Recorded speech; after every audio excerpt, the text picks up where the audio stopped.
1, 2, 3. Harold and Brad, Windy City Filmmakers. Harold and Brad, Windy City Filmmakers. Harold and Brad. Da, da, da, da, da, da.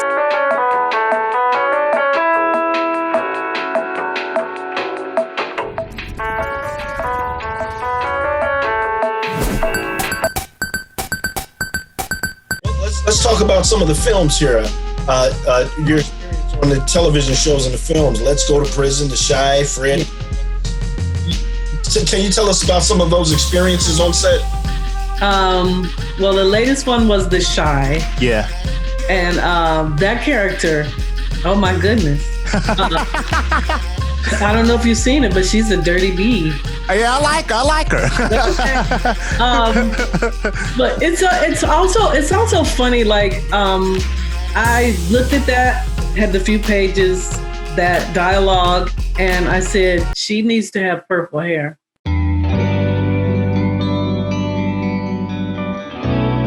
Okay, yeah. So I wore my purple wig. Nice. To the audition. Right. And then when I booked it, they were like, you know, do you have that purple? Right. Yes. And I learned from shooting ER. I auditioned years ago for ER, and I wore an African headscarf. And I booked it. Something told me to bring that scarf with me. So I go on set, and the hairstylist does my hair. And I said, well, I wore a scarf for the audition. She's like, that's okay. She does my hair. I get on set. I see the director. Somebody comes over to me. Do you happen to have that scarf you wore? I said, yeah. I sure do. Wow. That was for preparation. Yeah, it's just like I said, making a strong character choice sometimes will get you the job. Right.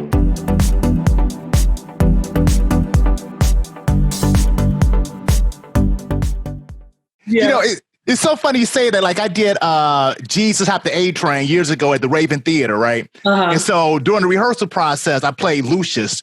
And I was like, man, I just see this dude maybe has like a winter cap on, some cut off glove. And I just wore that for myself in the rehearsal process. They helped get into the character. And they were like, keep that costume. After a while, they said, keep it for the run because it really works with the character. And that's just kind of one of those weird things when you read a script and there's something comes to your mind that really helps you connect to the character. And it's just like that magic when it actually like connects, help create the character, bring it to life. Yep. Yeah, exactly. But that was a fun set. I only got to work with Ronnie. I won't say anything further because I thought I was going to be coming back, but I don't know. I don't know now. I'm looking at your IMDb, Claudia. You have credits as art director, camera. No, you know what? That's just Claudia Wallace, right? Right. I have sent something to IMDb and said, this is not me. Okay. My stuff is all Claudia Michelle Wallace. Okay. But this art director, I was like, well, what? No, I've never done that. I guess I have to do it again. And just, you know what? I'm just about to ask you, man, Claudia, you on point. I say, art director, cinematography. Yeah, that's what's up. I should just take credit for it. Right. You put it on your page.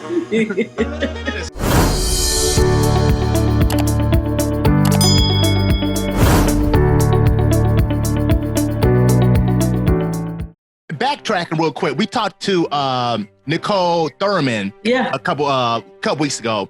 Yeah. And she was talking about being on a show that gets canceled is heartbreaking. And I was like so depressed. How do you deal with that natural ebb and flow, which is very much the business we're in? Yeah. Where one day you're doing something, you're hot. Next day it's radio silence. Yeah. How do you navigate those waters? Well, I feel like, for me, I was never hot. Like Nicole was on a great television show and got a lot of attention from that television show. I mean, I was on a series, Shrink, and they did one season, and it was so much fun, and we really wanted it to come back, and it didn't come back, and that was very disappointing because that was I was working with friends, I was working with some really positive people, but I feel like my career spans this long, but I've always done some stuff, then not done anything, then done some stuff, then not done anything for a while. It is what, I don't want to say that, but that's the way it is. Yeah, that's the way it is. For me. Right. Now I'm still waiting for that big one. Hey, checks in the mail. Yep, that big opportunity that, gets you the recognition and the visibility that gets you more work. Right. That's the thing. And you get that recognition, that visibility that leads to more work.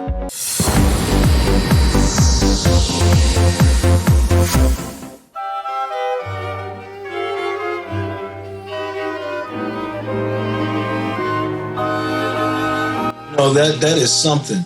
And that's how I feel, articles and interviews. Press those for awareness and recognition, and keep training and keep working, and things do happen. Yeah. We have the momentum for it. Yeah. Yeah. And I also think that we also have to make opportunities for ourselves. No doubt. Yeah. So I've written a screenplay. I've gotten some really good feedback and buzz on it, but it's all about money. So you got to have somebody who wants to produce and put the money in it. Right. I'm working on a pilot because I would go back and forth to LA after I left Second City in 2008. I would go back and forth to LA, and I ended up living there for 2 years.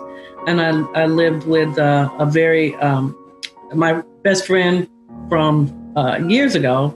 She's very wealthy and has a big house, and I live with her and her family.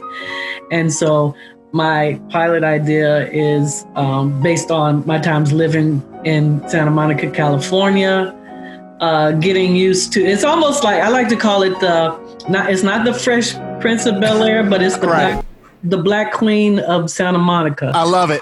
Yeah.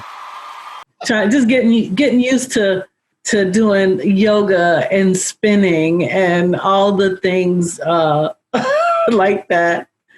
And I'm the girl from South Side of Chicago. And I love it.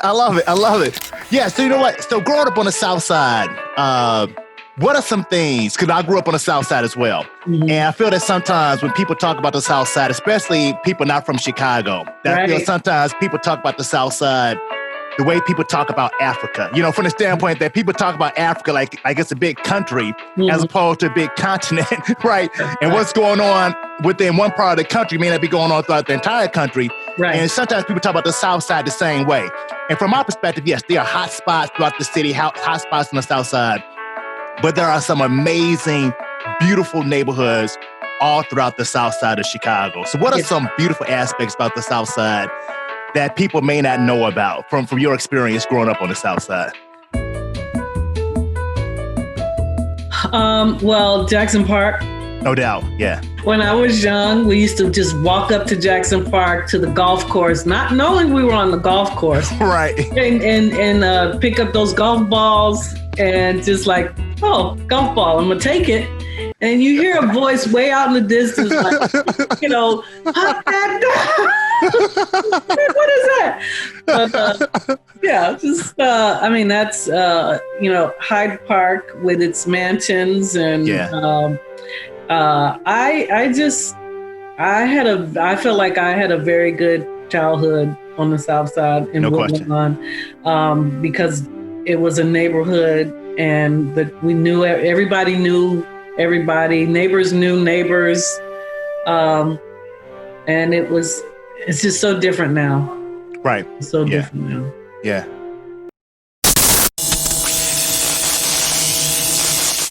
So going from the South Side, I see that you worked on the cruise line. Yeah. Tell us about that. Norwegian? No, that was through the Second City. Oh, that was so much fun. Yeah. Yeah, that was 3.5 months. We went from the Eastern and Western Caribbean We came up through the Panama Canal. We did Cabo San Lucas, Costa Rica. And then we made our way all the way up to Alaska, which I was like not looking forward to, but it was beautiful. Man, okay. Yeah, Alaska and Canada. It was, we did Second City style shows for Norwegian Cruise Lines. And we were treated like, it's almost like a city on a ship. Right. And we were treated like passengers, so we could go anywhere on the ship. We could take any elevator. The other people who worked for the ship, they had to take certain elevators. They couldn't go to different restaurants. We kind of had carte blanche. But it was a really great experience of being able to get paid to travel all these different places and perform. We would perform maybe twice, maybe 4 times a week. Right. And the rest of the time was our time. I drank a lot. How many shows did you all do a day, Claudia? Like 1 show or 2 shows? Or? No, well, we actually did, because they were week-long trips, so people would get on and spend a week. So you couldn't do the same show over and over again. Okay, right. So we did Thursday night shows. I think we did 1 and then 1 Friday. And then we did improv shows. We did improv shows, I think Saturday. We did 2, 1 adult only and 1 kid friendly. Okay, nice. So like I said, total probably of 4 shows that entire week. Right. But it was a great experience. I met a lot of people from all over the world. The people on those ships are from New Zealand and Africa and the Philippines, and you just become, close and good friends because you're in this tight space on this ship for they would be on those ships for 9 months, man, and we had 4-month contracts, but I got to come home early. I'd do it again.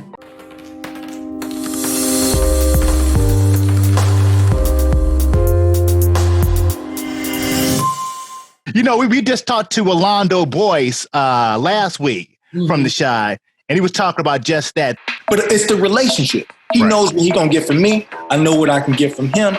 So I say that with everything. And it ain't got to just be acting, but your reputation, man, it precedes you, man. You got to really, with anything. That's what I say. That's from my experience. That's what I think. Oh, well, if you're forming relationships with people who are going through the same thing you're going through. Yeah.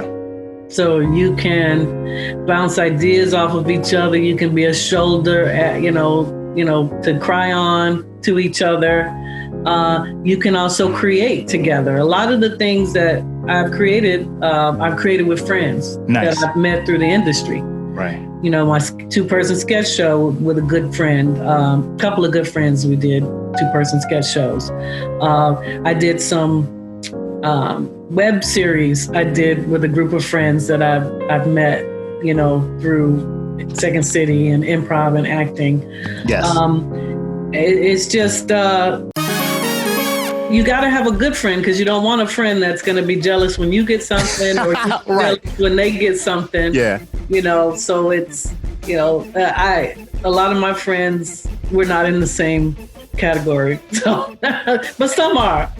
Then I'm happy when they book a show. Right. But the other ones, I'm like, well, I was never up for that job anyway. Right. I'm not a straight white male, But it's important, and I feel a lot of the people I work with are now in LA, so I miss them. Oh, okay. No doubt. Yeah. Yeah. Right. A lot of people now at Second City are the young up and comers, and I'm their boss. So I can't have that kind of relationship with them. So 5-10 years from now, you've written your script, made the movie. Where else is there for us to go? Where do you see yourself? Well, like you said, when I see that movie being made and I see myself winning an award for best screenplay. Yes. Best brand new screenplay. I just continuing to work in this industry, being the, that's one thing as an actor. You don't have to retire out of it.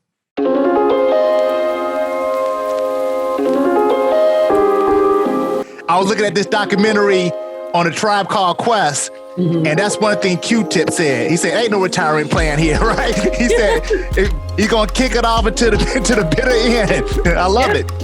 Yeah. What's the actress name? Betty Davis. No, oh my God, she's a Betty White. Betty White. Right. I think she's only slowed down now, and she might be in her 90s. I know, right? Yeah. I was gonna name Cicely Tyson. Oh, no doubt. Yes. I'm still seeing her and stuff.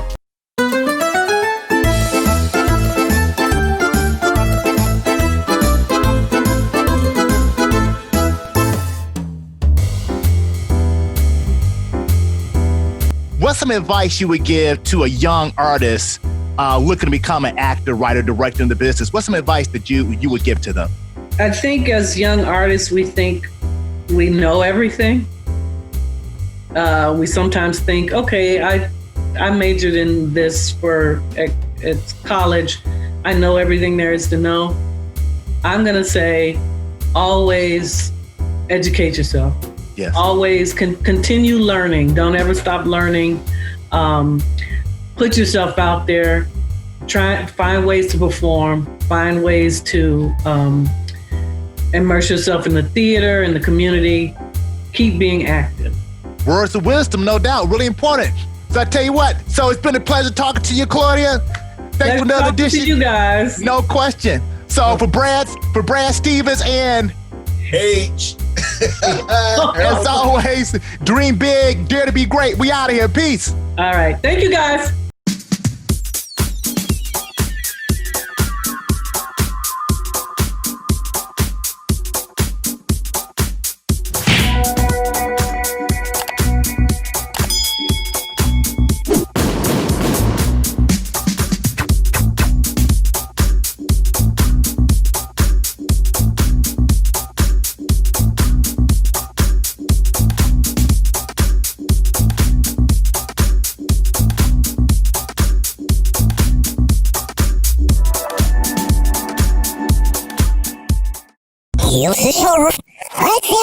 Ooh la la. Yeah.